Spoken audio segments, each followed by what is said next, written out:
Just coming up to 6:23. Next tonight, on the very edge of extinction, the Deptford Pink is a wild relative of the garden plant Sweet William and is now only found in 24 sites in the United Kingdom.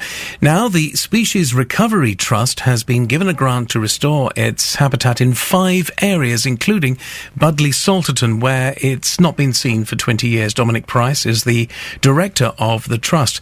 So, Dominic, how are you going to go about this?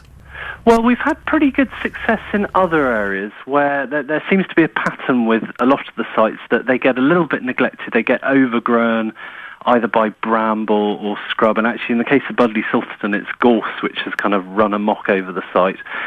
We're going to clear that away, expose a bit of bare ground. And what that tends to do is create a bit of disturbance in the soil as well. And fingers crossed, that might bring it back. It's certainly worked in other places, and it's always worth giving a go.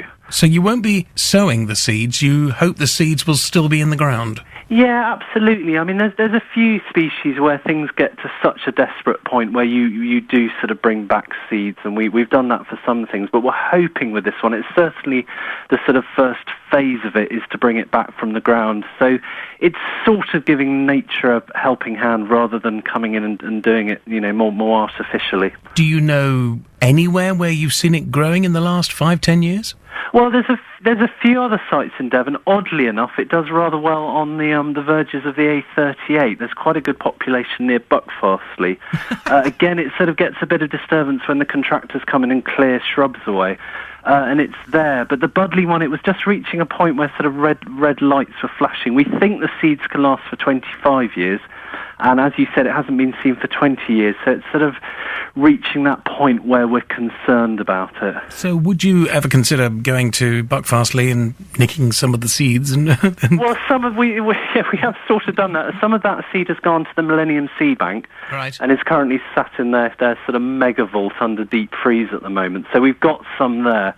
So, yeah, we have these sort of backup plans. But it's wonderful if you can just remove a few bushes and it comes back on its own, then that's kind of deeply satisfying. Well, you've got some money, a funding boost. Where from? It's from council tax. So, every time you throw something in the bin which doesn't, it's to encourage people to recycle, which is great. And every time local authorities have to put stuff into landfill, they pay a tax. And it's wonderful. And all the operators sort of Sita, Veolia, Biffa, they use that money and it goes into wonderful kind of community playgrounds, environmental projects, rare species. So it's a huge boost to biodiversity at a point where, all of us are struggling for funding slightly. So it's a real lifeline for us, and it's a real lifeline for this species. A little ironic that it's come from that area. I know, it is ironic, and actually because people are becoming so good at recycling, ironically the money is starting to decrease. But it was there as an incentive to stop people throwing away so much. So it's kind of win-win in a way. OK, let's put a date in the diary. When do you hope to have some good news?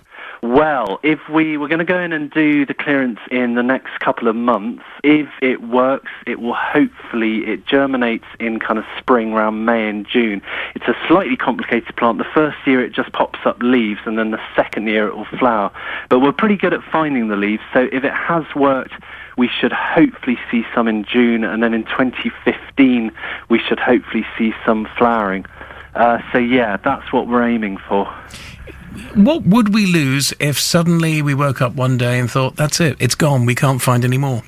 Well, it's a hard one. I think with all these species, every time you lose one, it's not good news in terms of it moves you towards a world with much fewer species in. Now, we don't know that much about what happens, but what we do know is A, that we're losing species at the fastest rate ever seen in human history, and B, we've seen from studying islands, which are sort of like a version of the planet Earth in miniature, they tend to reach a certain point and then they just catastrophically go into meltdown when they lose too many species.